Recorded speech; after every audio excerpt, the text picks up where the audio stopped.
which sometimes is too slow, for sure, and needs to be reformed, for sure. Ah, je sais pas vous, mais moi, je pourrais l'écouter en boucle. Mais bon, il faut reconnaître que malgré une politique plus que discutable et plus que discutée durant ces 10 dernières années, des mèmes comme ça suffisent à faire remonter la popularité de notre président.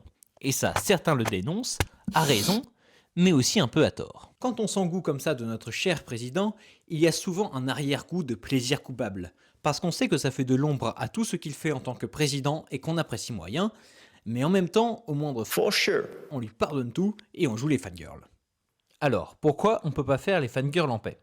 Eh bien parce que la France, à la différence d'autres États, n'a pas de figure apolitique capable de réunir tous les Français. En Italie, par exemple, le président de la République Sergio Mattarella n'a que très peu de pouvoir politique. Son rôle officiel, c'est de faire respecter la Constitution, mais il sert surtout à unir le peuple. Parce que quand les gens sont divisés sur des questions comme l'immigration, les aides sociales, l'aide à l'Ukraine, eh bien tout le monde est d'accord pour dire que Mattarella, il est génial. C'est le petit papy mignon de tout le monde. J'ai pris l'exemple de Mattarella, mais je pourrais dire la même chose avec le roi de Belgique, du Royaume-Uni, d'Espagne ou encore le président de la République fédérale d'Allemagne. Et pourquoi pas nous? Pourquoi on a un président aussi puissant politiquement? En fait, en France, on a eu Napoléon. Et même le premier président de la République française, dans la Seconde République, c'était Louis-Napoléon Bonaparte, lui-même neveu de Napoléon Ier.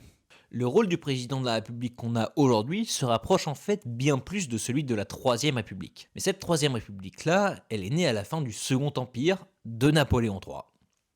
Et dans ce régime, il n'y a pas de Premier ministre. Le président a, avec ses propres ministres, l'intégralité du pouvoir exécutif entre ses mains. Et la Chambre des députés ne peut pas le destituer lui, mais seulement son gouvernement. Ce n'est finalement rien d'autre qu'un empereur élu. Maintenant, aujourd'hui, dans notre 5e République, il y a certes un Premier ministre, mais il hérite surtout du président du Conseil des ministres de la 3e République, une sorte de chef officieux des ministres qui sert surtout d'intermédiaire entre le président et son gouvernement d'un côté et le Parlement de l'autre. Rien à voir avec le Premier ministre britannique ou le chancelier allemand par exemple qui dirige une vraie politique propre. Alors, le Premier ministre a certes plus de pouvoir que l'ancien président du Conseil, mais pas suffisamment pour permettre au président d'être le nounours apolitique dont on a tant besoin. Et ça, on risque de devoir s'y faire. Il y a eu plusieurs propositions d'une 6e République, notamment des propositions plus présidentielles basées sur le modèle américain, comme celle de François Mitterrand ou de Simone Veil, ou plus parlementaristes, comme celle de Jean-Luc Mélenchon, mais aucune qui ne débarrasse vraiment le président de la République de sa fonction politique.